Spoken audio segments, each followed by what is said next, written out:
Hello, in front of me I've got NOKIA X20. In this video I'll show you how to add different types of cards to Google Pay app. In the beginning, let's enter Google Pay and tap blue button at the bottom of the screen.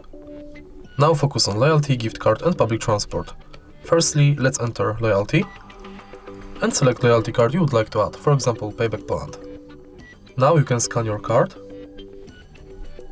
or enter details manually.